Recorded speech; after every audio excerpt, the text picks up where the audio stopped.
10월 첫째 주 3부 예배에 나오신 여러분들 환영하고 또 잘 나오셨습니다. 여러분들의 예배를 하나님께서 기뻐 받아주실 줄로 믿고 더불어 우리는 하나님을 영화롭게 하는 예배로 나아가야 될 줄로 믿습니다. 다 같이 자리에 일어서셔서 사도신경으로 우리의 흔들리지 않는 신앙을 고백하겠습니다. 전능하사 천지를 만드신 하나님 아버지를 내가 믿사오며 그 외아들 우리 주 예수 그리스도를 믿사오니 이는 성령으로 잉태하사 동정녀 마리아에게 나시고 본디오 빌라도에게 고난을 받으사 십자가에 못 박혀 죽으시고 장사한 지 사흘 만에 죽은 자 가운데서 다시 살아나시며 하늘에 오르사 전능하신 하나님 우편에 앉아 계시다가 저리로서 산자와 죽은 자를 심판하러 오시리라. 성령을 믿사오며 거룩한 공회와 성도가 서로 교통하는 것과 죄를 사하여 주시는 것과 몸이 다시 사는 것과 영원히 사는 것을 믿사옵나이다. 아멘. 아멘. 자리에 앉으셔서 찬양합니다.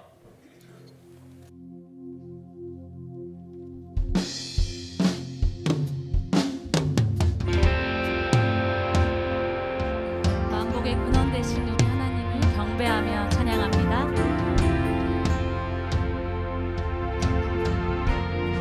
만복의 근원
내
퍼져가는 저 세상 바라보며 마지막 우리에게 부탁하시기를 너희들은 가라져 세상으로 가서 제자 삼으라 가서 제자 삼으라 세상 많은 사람들을 세상 모든 영혼이 내게 달려가리 가서 제자 삼으라 나의 길을 가르치라 내가 너희와 항상 함께하라 가서 제자 삼으라 가서 제자 삼으라 세상 많은 사람들을 세상 모든 영혼이 내게 달려가리 가서 제자 삼으라 나의 길을 가르치라 내가 너희와 항상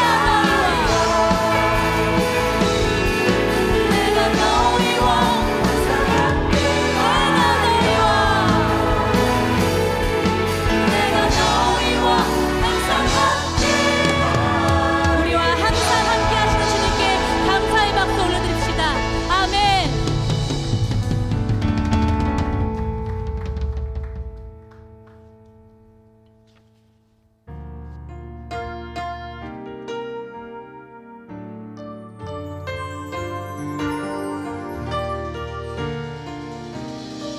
허무한 시절 지날 때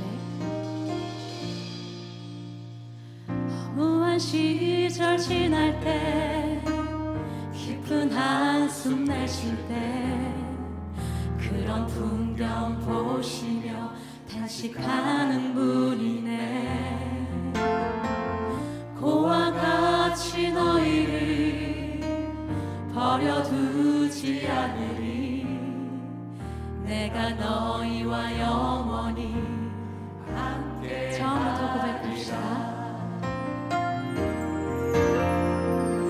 허무한 시절 지날 때 기쁜 한숨 내쉴 때 그런 풍경 보시며 탄식하는 분이네 고와 같이 너희를 버려두지 않으리 내가 너희와 영원히 함께하리라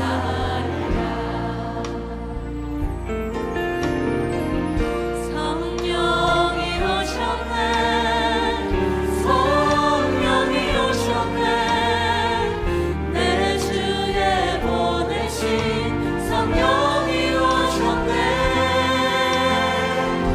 우리 인생 가운데 친히 찾아오셔서 그 나라 꿈꾸게 하시네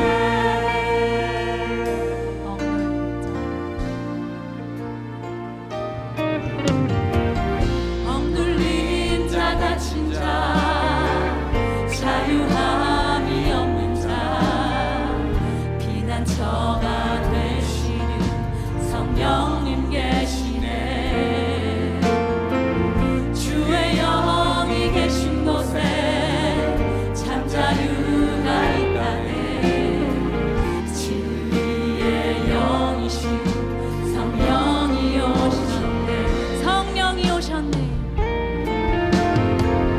성령이 오셨네 성령이 오셨네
성령님 보내셔서 우리를 한순간도 잊지 않으시고 돌보아 주심에 너무나 감사합니다. 주님의 은혜에 감사하며 이 시간 주님을 예배하오니 주님 기쁘게 받아주시옵소서. 주여 한번 외치고 기도합니다. 주여! 찬양받기 합당하신 주님, 주님을 찬양합니다. 주님을 경배합니다. 주님의 크신 긍휼로 우리를 항상 용서하시고 돌봐주시는 주님, 그 은혜에 너무나 감사합니다.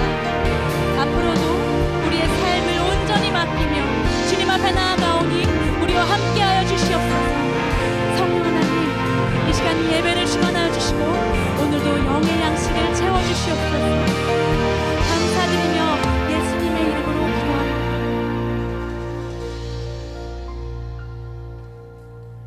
만군의 주 여호와 아버지 하나님, 주 예수 그리스도의 보혈로 구원함을 얻은 사랑하는 성도들이 10월 첫 주 삼보 예배에 모여서 우리의 주인이시오 우리의 모든 것의 주제가 되시는 하나님 아버지 앞에 예배합니다. 전능하신 하나님, 저희의 엎드려 주를 경배함을 기뻐 받아 주옵시고 사랑하는 성도들 가운데 하늘문이 열리는 은혜가 있게 하옵시며 그 은혜 가운데 주의 말씀이 성도들의 심령 가운데 잘 아로새겨지는 귀한 예배가 될 수 있도록 성령 하나님께서 인도하여 주시옵기를 빌고 원합니다. 성도들의 삶은 다양합니다. 어떤 분들은 그러한 일이 있었고 그분은 또 저런 일이 있으셨습니다. 하나님, 구하옵기는 그 모든 것들 하나님 앞에 진솔하게 내놓을 때 모든 것에 주권자가 되시고 치료자가 되시고 용서자가 되시는 거룩하신 주님 해결하여 주시옵기를 간절히 빌고 소망합니다.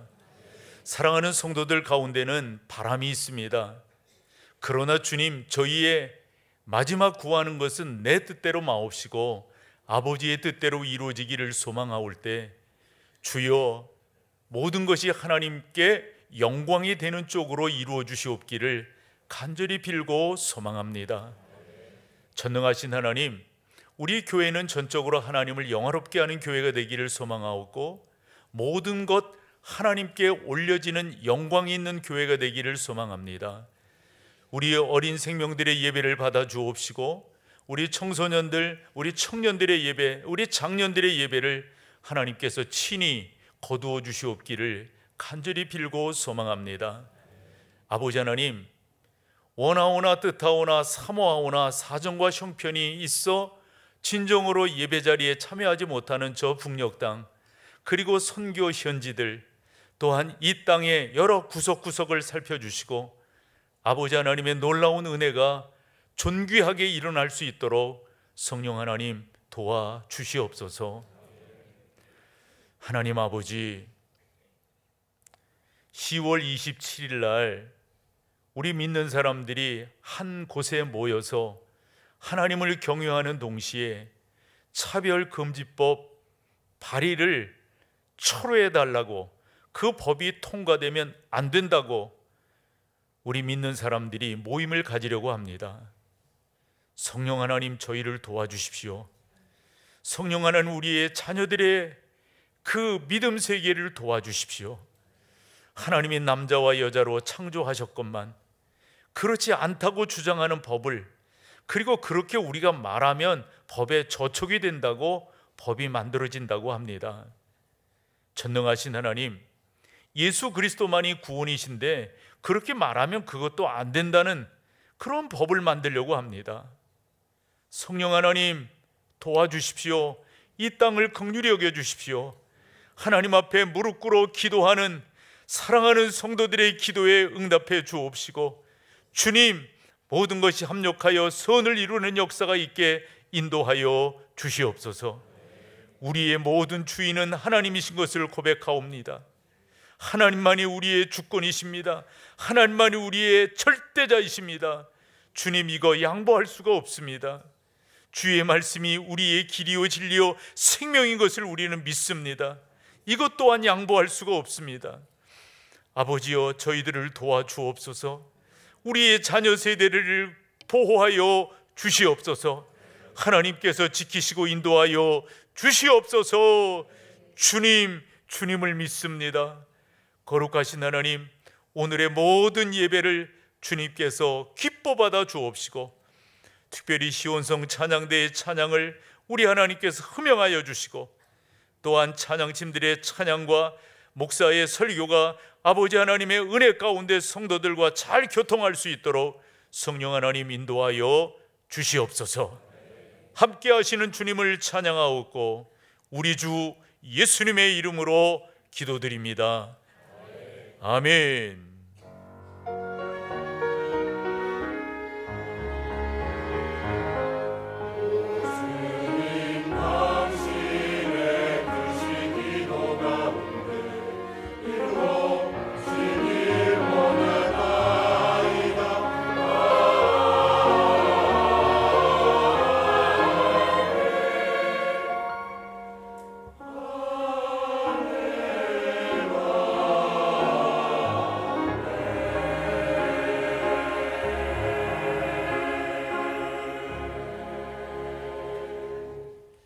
감사합니다. 오늘 함께 나눌 하나님의 말씀은 신약성경 에베소서 2장 8절에서 10절이 오늘 본문입니다.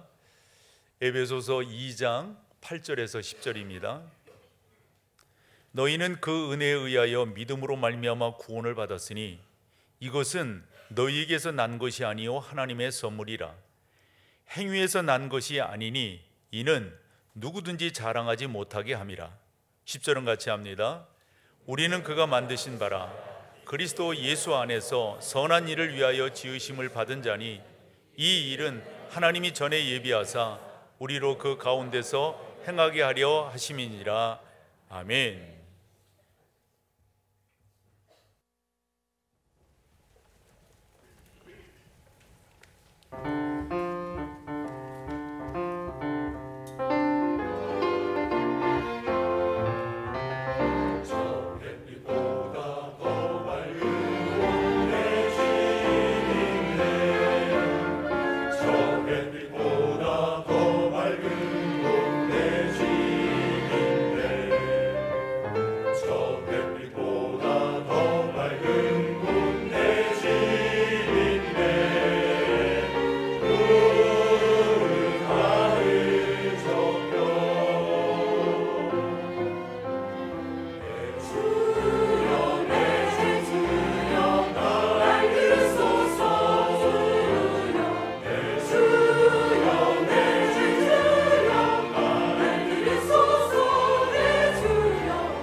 안녕하세요. 오늘 처음 교회에 오신 여러분을 진심으로 환영합니다.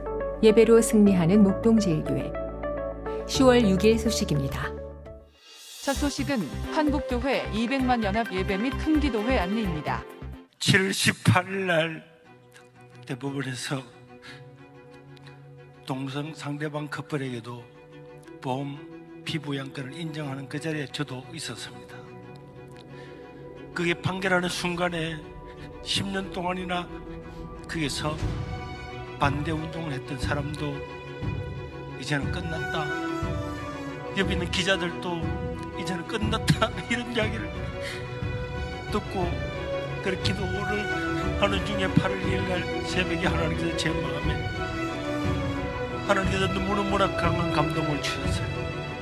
아직 끝나지 않았다. 저는 그 분명한 감동을 들고 우리 세계로교회 한나라도 나가서 국회를 내어서고 저기서 예배를 드리고 기도하고 회개해야 되겠다고 생각을 하고 굳게 결심을 했는데, 그래도 누군가가 동의하는 교회가 있으면 같이 갈 수 있지 않겠나.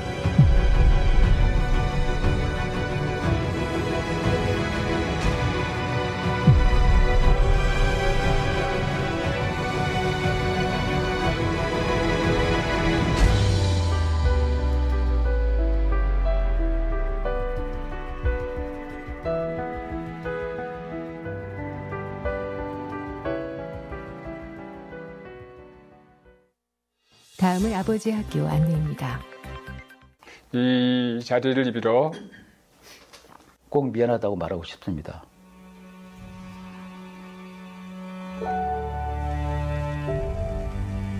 제 가장으로서 무엇을 했는가 돌이켜보면 참 부끄럽고, 아버지의 역할이 그 경제적으로 해결해주면 다 되는 것으로 생각했던 것 같아요. 일하느라고 맨날 늦게 오는 것 때문에 어릴 때 좀 혼을 많이 내서 트라우마가 좀 남아있는 게 있어요. 평소에 이렇게 사랑해주지 못하고 좀 너무 마음이 아픕니다. 우선 우리 사랑하는 아내한테는 제가 뭐 입이 10개라도 말을 못할 정도로 본인 꿈을 접고 가족들한테 헌신하는 모습이 항상, 사랑을 아내하고 좀 내밀한 대화를 좀 많이 할 수 있어야 되는데 저만을 위해서 살았던 것 같고요. 그래갖고 속을 많이 썩였어요. 그래갖고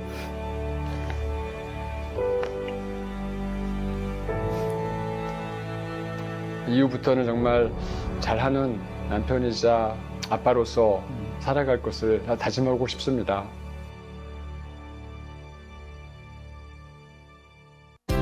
MBC 주요 단편 소식입니다.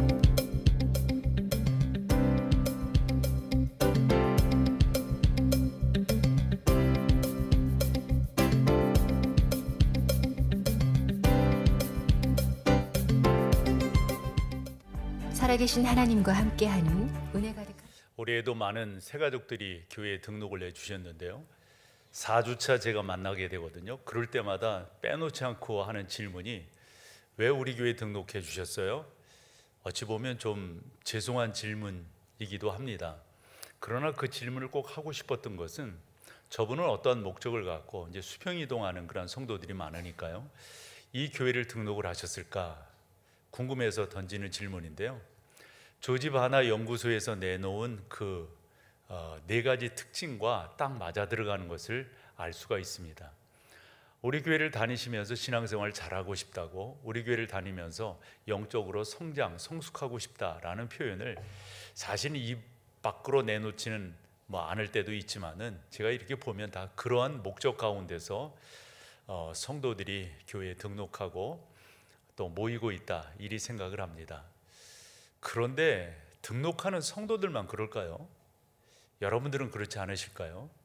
여러분들도 나름대로 신앙생활 하시면서 목표가 있다면, 나 예수 그리스도 좀 옳게 만나보고 싶다, 더 깊이 만나고 싶다, 그것을 우리가 일반적으로 성숙해 간다, 그리고 또 신학적 용어를 쓴다면 성화되어져 간다, 이런 말을 하는 거거든요. 이 자리에 계신 분 치고 예수 그리스도 그냥 대충 만나기 위해서 이 자리에 계신 분이 누가 있겠어요? 다 예수 그리스도를 의미 있게 만나고 싶고 더 깊이 만나고 싶어서 이 자리에 계신 여러분들 아니실까요? 저는 그러한 사실들을 너무 잘 알기 때문에 목사로서 여러분들을 도와야 되고요. 여러분들이 더 예수 그리스도를 깊이 만나실 수 있도록 안내를 해야 되는 게 저의 일이니까요. 그렇게 해서 예로 들어서 말씀을 드린다면, 저는 구약에 여러 인물들이 나오지만 그 중에 다윗에 대한 이해가 여러분 가운데 좀 깊었으면 좋겠다. 신약에서는 바울에 대한 이해가 좀 더 깊었으면 좋겠다라고 말씀을 여러 차례 드린 바 있습니다. 왜냐하면 그 다윗과 같은 사람도 있잖아요. 하나님을 깊이 만나기 위해서 정말 그가 어떤 때는요, 자기 침상을 눈물로 띄울 만큼, 과장법이지만은 그렇게 주님 만나기를, 주님께 올바로 서기를 소망했던 사람 아니에요? 사도 바울은 어때요? 빌립보서를 보면 그가 깊이 예수 그리스도를 만난 사람이지만 아직도 멀었다고 스스로를 고백을 해요. 나 더 만나고 싶다, 더 예수 그리스도를 깊이 만나고 싶다, 이렇게 말을 하죠. 성경 두 군데를 읽음으로 다윗에 대해서 그리고 바울에 대해서 좀 더 여러분들의 이해를 돕고자 하는데요. 사도행전 13장 36절입니다. 거기에서 사도행전의 저자인 누가는 역사학자이기도 합니다. 다윗을 어떻게 평가하고 있냐면, 다윗은 당시에 다윗 시대에 어떻다고요? 하나님의 뜻을 따라 섬기다가, 너무 중요한 말입니다. 계속 질문했다고 봐요. 하나님, 어떻게 하는 게 하나님의 뜻을 좇는 거예요? 어떻게 하면 우리 하나님 기뻐하실까요? 제 식으로 이야기하면, 하나님, 저 하나님 기쁘시게 해드리고 싶어요. 이런 식의 목적을 갖고 다윗이 살았다. 잠들어 그 조상들과 함께 묻혀 썩음을 당하였을 때, 좀 표현이 그렇지만 하나님께서 부르시는 그 순간까지 다윗의 삶의 주된 화두는, 하나님, 저를 향하신 하나님의 뜻이 뭐예요? 저 하나님의 뜻 알고 싶어요, 이랬다는 거거든요. 여러분, 바울은 어땠을까요? 바울에 대한 자기 삶을 회상하는 그런 성경 구절들이 참 많고요. 본인 자신이 하나님 앞에 서기 위해서 얼마나 애썼는가, 이런 것을 우리가 성경 여러 군데서 찾아볼 수가 있는데, 아마도 그 중에 대표 구절을 꼽으라고 한다면 사도행전 20장 24절일 겁니다. 사도 바울이 예루살렘으로 들어가려고 할 때 많은 제자들이 말렸어요. 거기 들어가시면 어렵습니다, 어려움 당합니다, 감옥에 갇힙니다, 바울 선생님을 잡아 가두려고 지금 사람들이 기다리고 있습니다, 이런 이야기들을 쭉 하거든요. 어떤 사람은 급기야 이 대들보에다가 줄을 매가지고, 선생님 예루살렘으로 들어가시면 저 여기서 목맬 거예요, 이런 식으로 바울이 가는 그 길 안 가셨으면 좋겠다, 이런 분위기일 때 이 말을 한 거예요. 뭐라고요?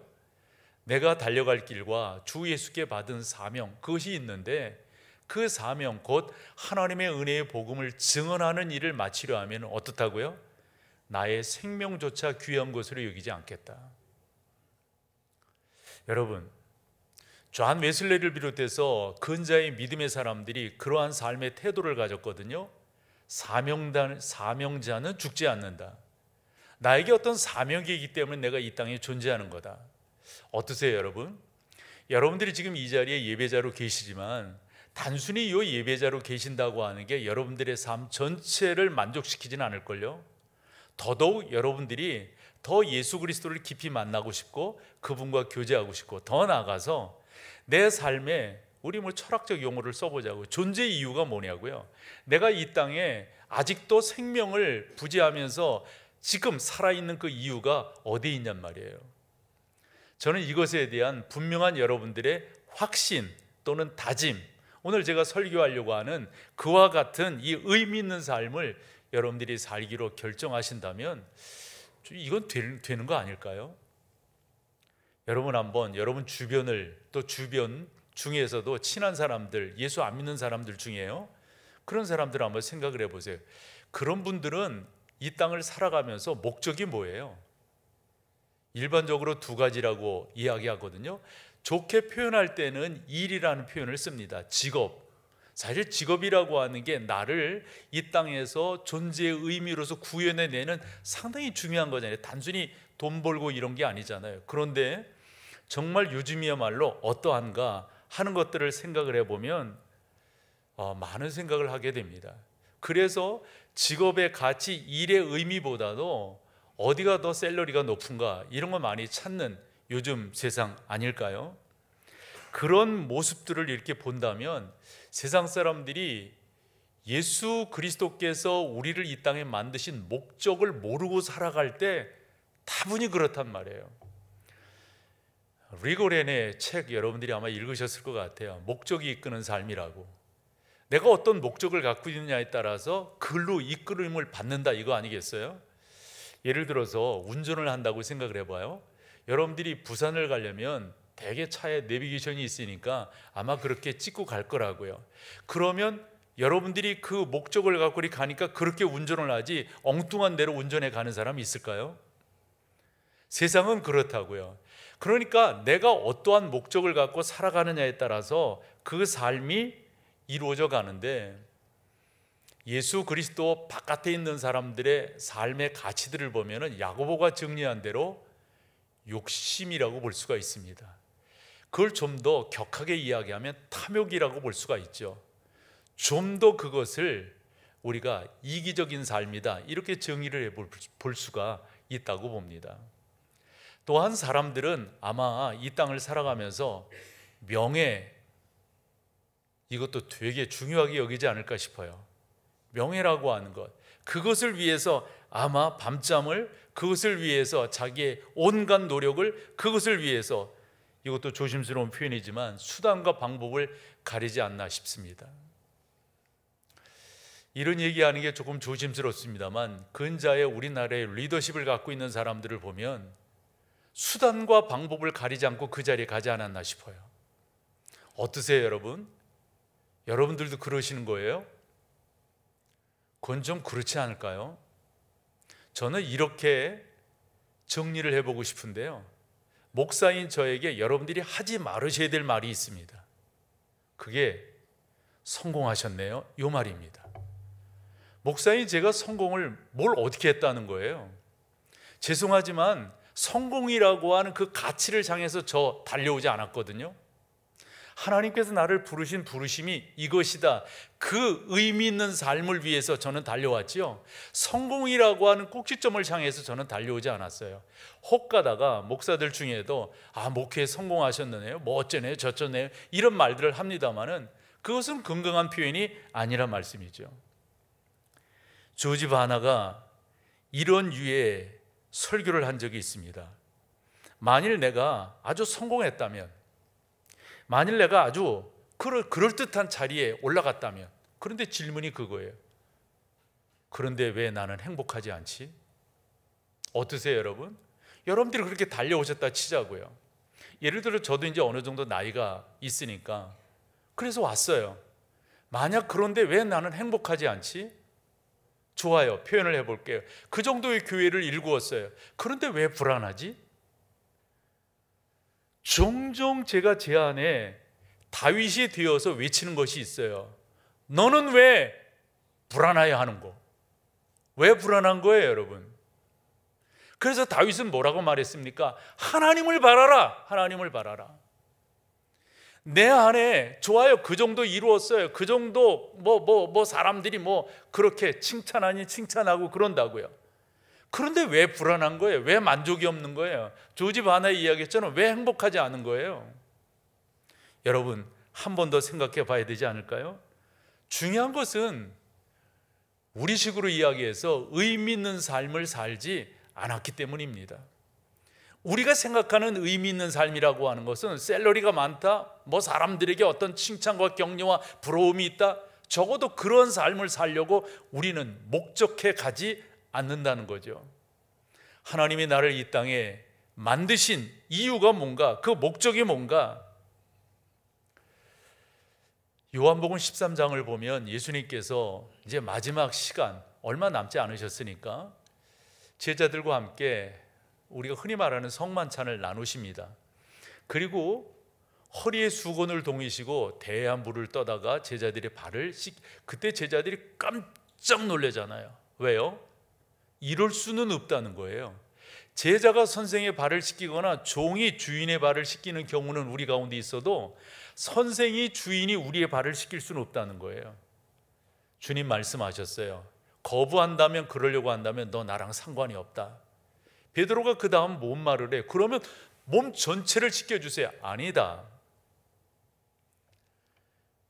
너희가 구원을 받았기 때문에 이제 신학적인 이해를 도운다면 너희는 발만 씻으면 된다. 우리는 원죄적으로 해결함을 받았으니까 우리의 자범죄를 씻는 것 이런 식으로 우리 말씀을 하세요. 사실은 그러면서 우리 주님께서 마지막으로 세족식 이런 것들이 끝난 다음에 하신 말씀 여러분 기억하세요? 뭐죠 여러분?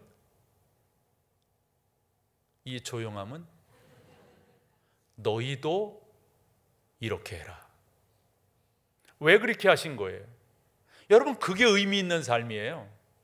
적어도 예수 그리스도를 믿어서 여러분들의 직업과 여러분들의 삶을 통해서 이루시고자 하는 것은 다분히 세상은 이기적이지만 여러분들은 이타적인 삶을 사셔야 된다. 그것이 여러분들에게 행복으로 다가와야 되는 거죠. 왜? 성령 하나님이 내 안에 계시기 때문에.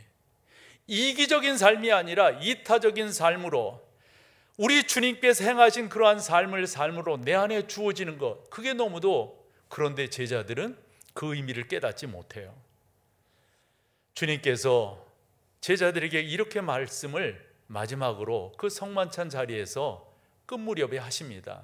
내가 사실 얼마 있다가 십자가를 지게 될 거고, 그러면서 나는 제물로 이 땅에 바치기 위해서 왔다.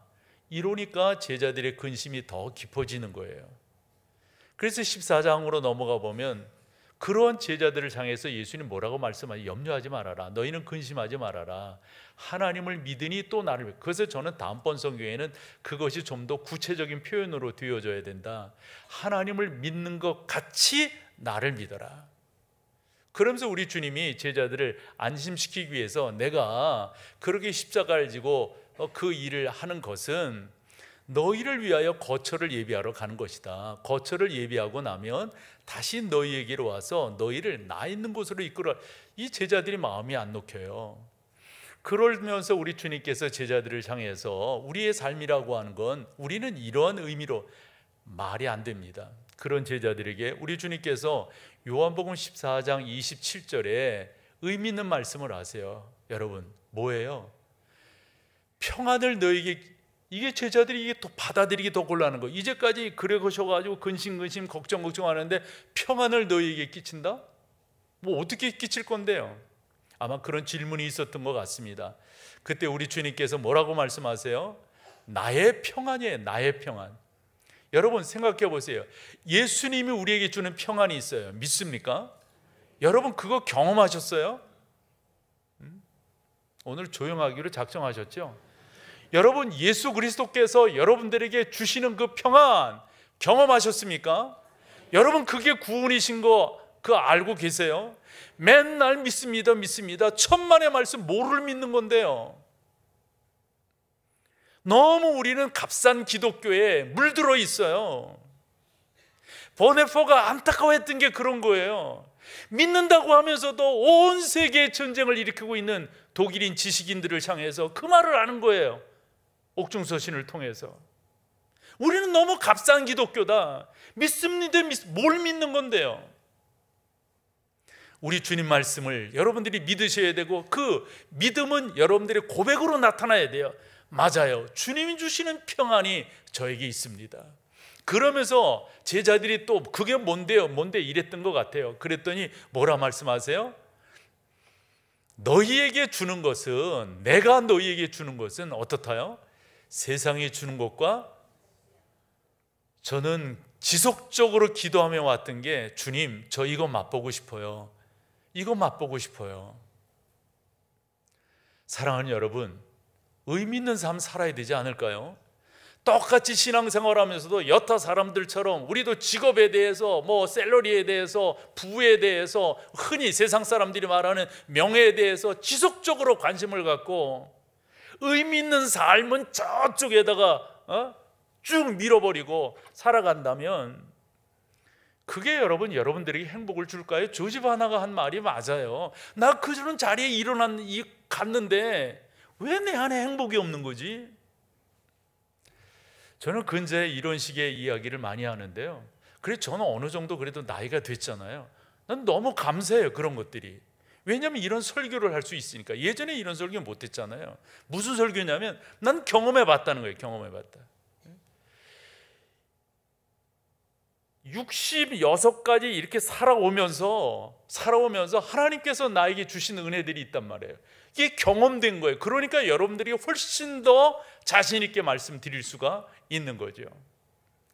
그러므로 여러분, 세상 사람들은 그런 가치 속에서 그냥 우왕좌왕, 뭐 죄송해요, 아기다툼 이런 표현도 괜찮을걸요. 그러면서 살아간다고요. 그런 가운데 적어도 여러분들은 의미 있는 삶을 사시라 말씀을 드리며 몇 가지로 정리를 해볼게요. 첫 번째는 이젠 그만 좌고우변하시지 말라고요. 언제까지 방황할 거예요? 언제까지 여기 갔다 저기 갔다 동가식 서가숙할 거예요? 예수 믿는다고 여기서는 괜찮은데 바깥만 나가면 안 믿는 사람처럼 똑같은 가치관 속에서 살아간다면 죄송하지만 언제까지 그렇게 하실 거냐? 난 그 이야기 들으면서 그것이 뭐 만들어낸 이야기인지 뭔지 모르지만 기가 차지 않아요. 뭐예요? 어느 점집에 광고판 하나 붙었어. 교회 집사 사절. 언제까지 번민하고 언제까지 방황할 건데요? 언제까지 여기 뒤밀었다가 이쪽 쳐다봤다 그럴 건데요? 사랑하는 여러분, 이제 방황 끝 하셔야 됩니다. 저는 우리 교회에서 목회를 하면서 예수 그리스도가 이 교회가 말해요. 이것은 리고렌 아니면 또 뭐 시카고에 있는 새들백에서 맞나요? 요즘 막 헷갈려요. 그 주장을 한 건데요. 빌 하이빌스가 주장을 한 건데요. 예수, 인류의 소망이라는 거죠. 저는 교회가 이 민족의 희망이 되기를 소망해요. 그렇게 해왔는데요. 그러면서 그 뒤에 붙였던 저 나름대로 주장이 뭐였었냐면 방황하는 인생, 예수 그리스도 만남으로 방황 끝. 방황하는 신앙, 건강한 교회 만남으로 이 또한 방황 끝. 그러면서 그 교회가 우리 교회가 되기를 소망한다 이러면서 목회를 해왔거든요. 적어도 목동제일교회에서 여러분들이 목회를 신앙생활을 하시면서 언제까지 방황할 건데요? 이제 좀 끝내시자고요. 야고보가 뭐라고까지 말을 했냐면 두 마음을 품어 모든 일에 정함이 없는 자 안 된다. 여기서 두 마음을 품는다라고 하는 저 헬라어 이렇게 보면은요, 그 의미가 쉴 새 없이 안절부절하는 거예요. 그냥 두근반 세근반, 이래도 안정이 안 돼 저래도 안 돼. 아니 뭐 예수 믿는 사람들이, 적어도 예수 그리스도를 구주로 영접한 그런 사람들이 적어도 그 자세가 딱 무게중심축이 딱 있어야 될 거 아니에요.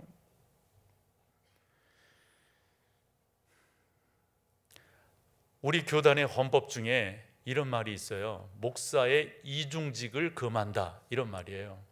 목사는 두 가지 직업을 가질 수 없다. 근데 요즘은 조금 정서들이 막 바뀌고 있어요. 왜냐하면 좀 성도들이 잘 안 모이는 그런 교회에서는 목사가 생활비를 받기가 곤란하잖아요. 그래서 평일 때는 일을 하는 거예요. 이런저런 일들을 한다고요.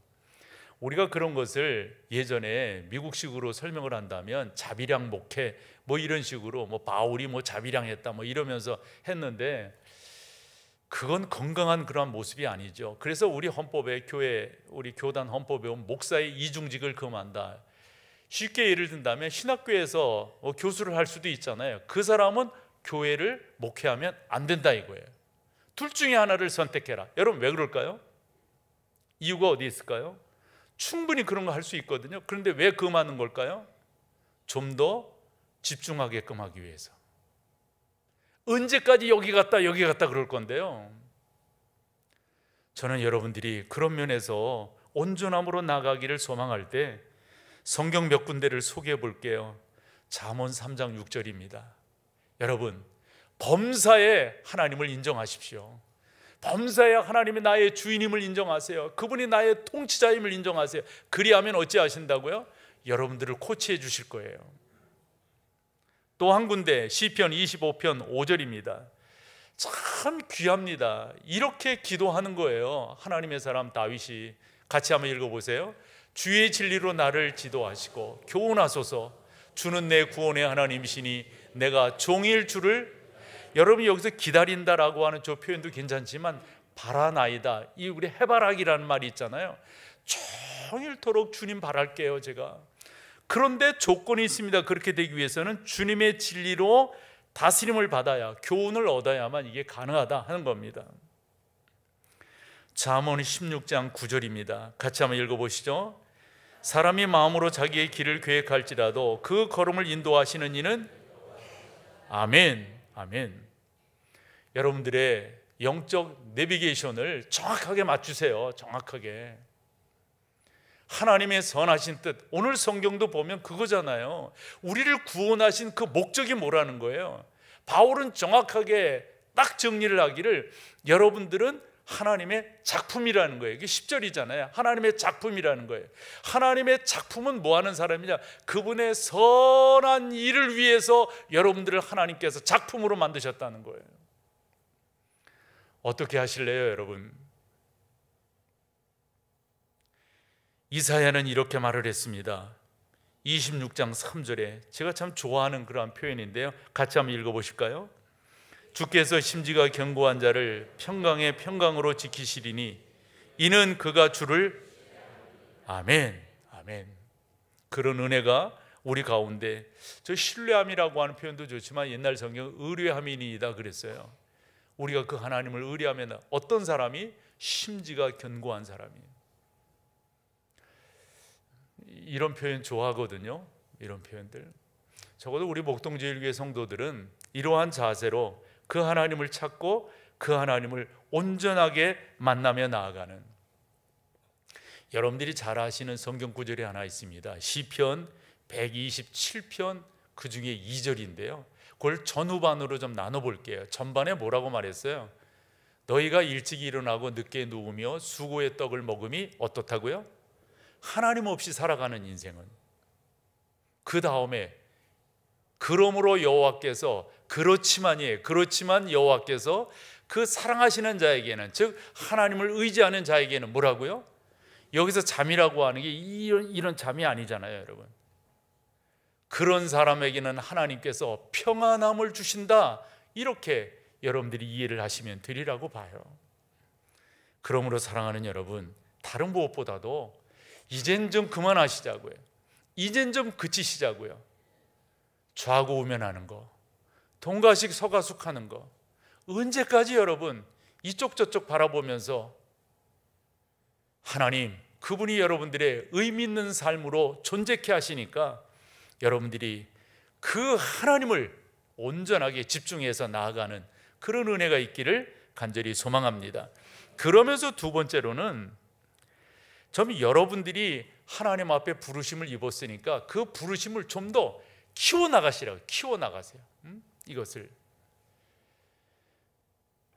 욥이 고난 가운데 있을 때 이런 식의 설명을 합니다. 내 인생은 소망이 없고 그 소망 없는 날이 지속되고 있고 그러므로 나는 지쳤고 내 인생은 무의미하다고. 여러분, 그렇게 힘든 날을 지내실 수도 있습니다. 그러나 하나님께서 여러분들을 붙들고 계심을, 왜냐하면 제가 경험하는 것이니까요. 그것을 여러분들이 좀 더 키워나가는 거예요. 키워나가는 거. 저는 이런 식의 표현도 종종 했었는데요. 내가 갖고 있는 하나님이 주신 꿈이 있잖아요. 이 꿈을 키워나가는 거예요. 키워나가는 거. 그 꿈을 하나님이 내 심령 가운데 심으신다고요. 심겨진 그 꿈을 키워나가는 거, 이런 것이 여러분 가운데 더 놀랍게 있어야 됩니다. 에레미야 29장 11절에 에레미야가 여러분들을 이렇게 위로하십니다. 같이 읽으세요. 여호와의 말씀이니라. 너희를 향한 나의 생각을 내가 아나니. 뭐라고요? 평안이요 재앙이 아니니라. 너희에게 미래와 희망을 주는. 여러분, 그분이 우리의 하나님이세요. 그러니까 여러분들이 그 가운데서 자꾸 여러분들의 것들을 키워나가는 거예요. 에베소서를 읽다 보면 에베소 3장에서 그 말씀이 눈에 크게 들어와요. 이 바울이 얼마나 감사했던지. 에베소 3장 20절인데요. 저는 이런 성경 구절을 읽으면서 이것이 내 안에 이루어지기를 소망하고 하나님의 그 크고 놀라우심이 오늘 설교하는, 저는 그래서 여러분들 가운데도 이것이 경험되기를 소망해서 이 성경을 같이 읽으려고 하는데요.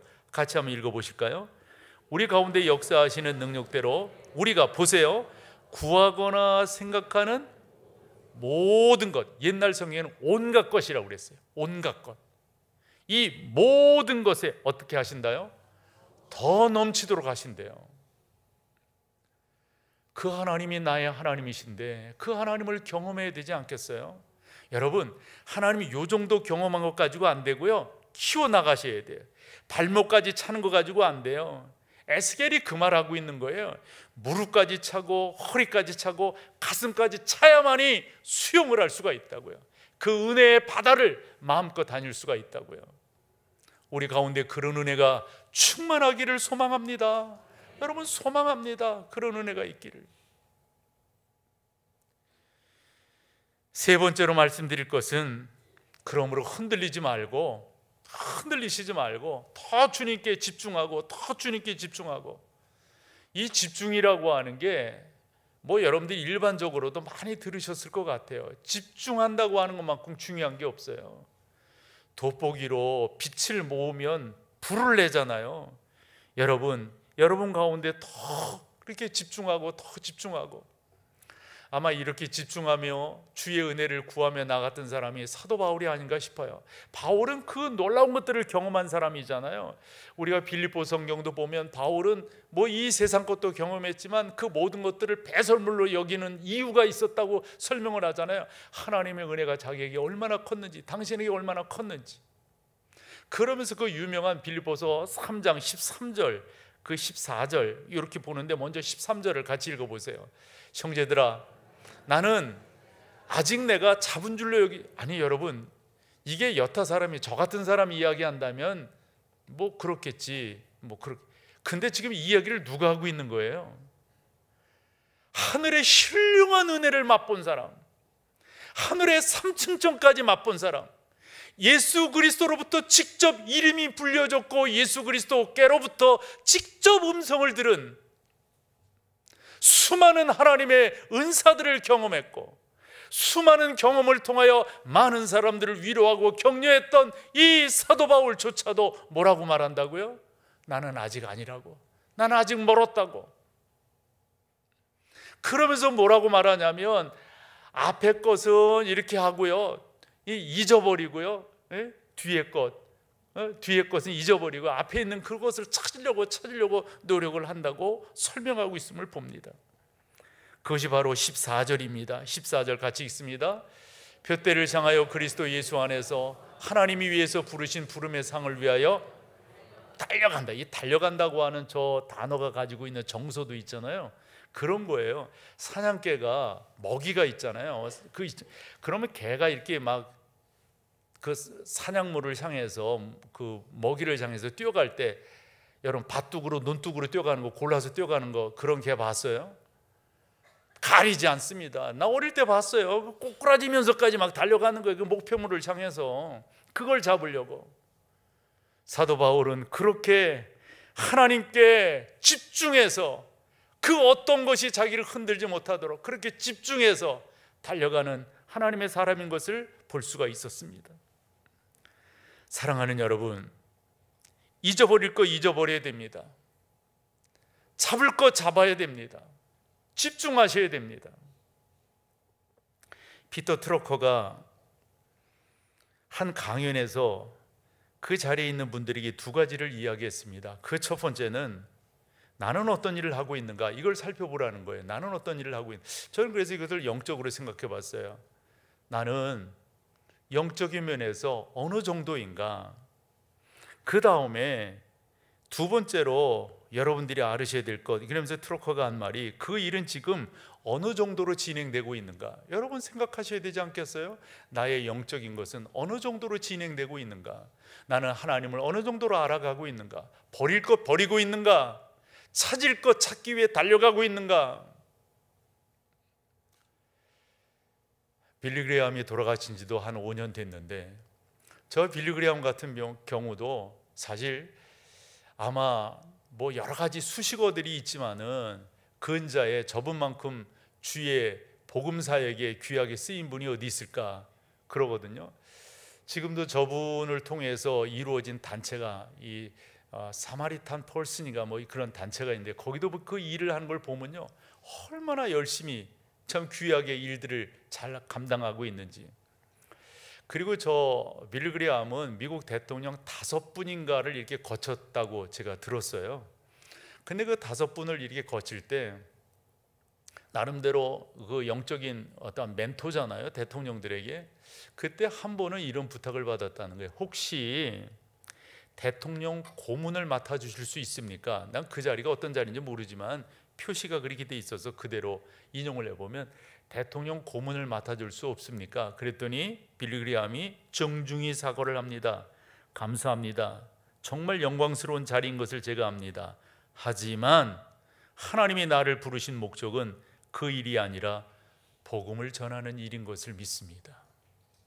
그래서 정중히 사양한다는 거예요.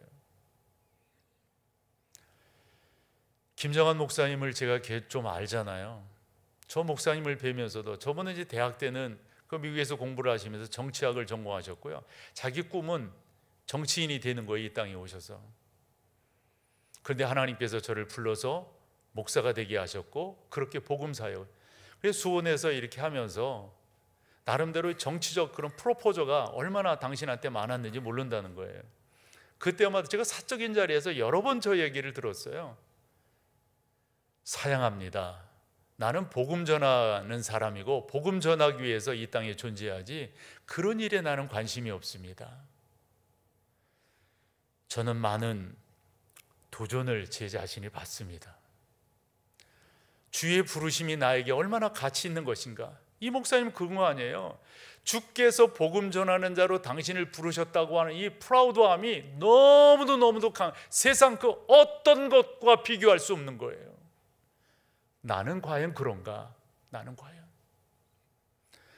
여러분들의 구원은 어떠해요?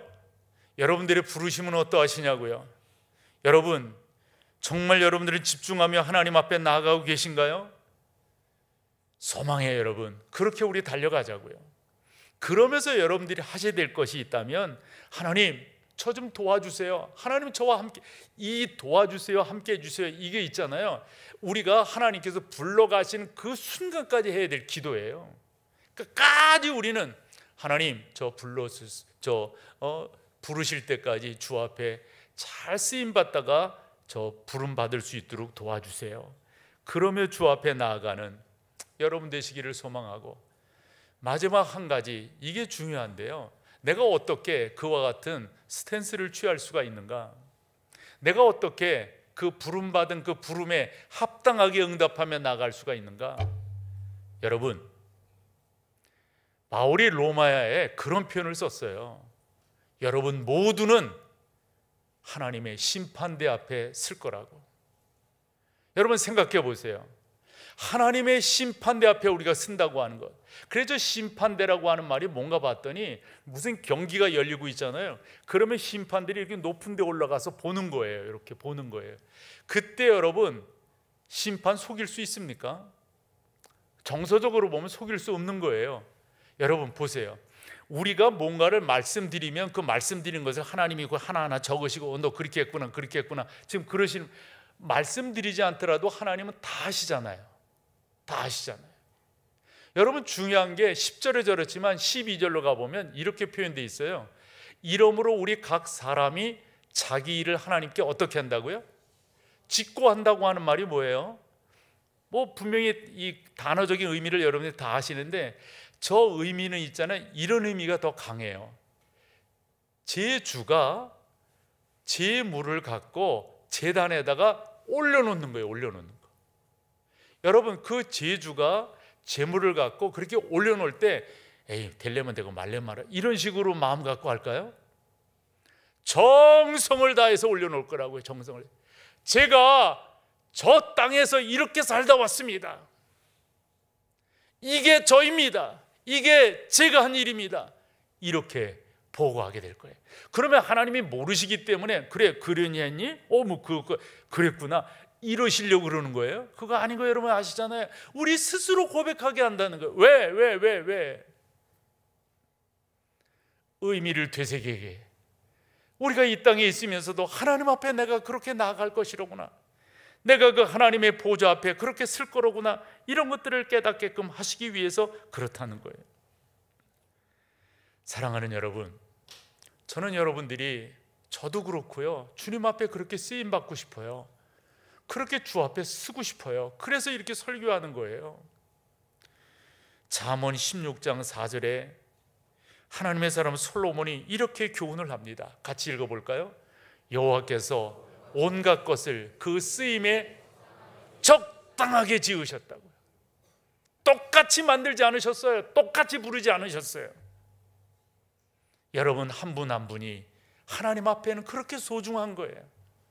작품은 두 개일 수 없잖아요. 하나잖아요. 하나. 여러분들은 한 분 한 분이 하나님 앞에 그렇게 존귀한 분이에요. 여러분, 그 하나님이 여러분들을 이 땅에 존재케 하실 때는 목적이 있으시다고요. 오늘 성경을 봤더니 선한 일을 위해서 여러분들을 이 땅에 존재케 하셨다는 거예요.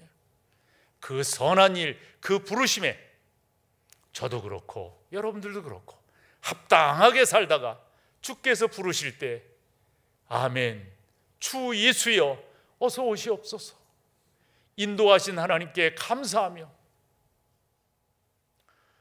저 그 찬양 좋아하는데요, 다 끝나서 그 강 건너 이르렀을 때 우리 뭐라고 찬양한다고요?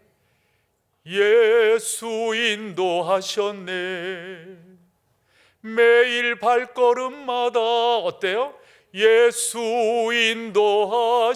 인도하셨네, 나의 무거운 죄 짐을 모두 벗고 하는 말. 가사가 나오네요. 어떤데 가사가 생각이 안 나가지고, 예수 인도하셨, 우리가 해야 될 거 아니에요. 하나님 고맙습니다. 하나님 감사합니다. 바울이 고린도전서 15장 10절에서 모든 것이 하나님의 은혜입니다. 주님이 인도하셨습니다. 다 같이 일어나셔서 우리 찬양으로 주 앞에 나아가시죠.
그리스도의 놀라우신 은혜와 아버지 하나님의 그 크신 사랑하심, 성령 하나님의 인도, 교통 충만케 하심이 나를 이 땅의 작품으로 만드시어 하나님의 선하심을 드러나게 하신 그 의미 있는 삶을 살아 이 땅에 존재하는 그 여동안 사명 감당하다가 주 앞에 부름받기를 사모하며 돌아가는 사랑하는 성도들 가운데 이제로부터 영원토록 함께 계실지어다. 아멘.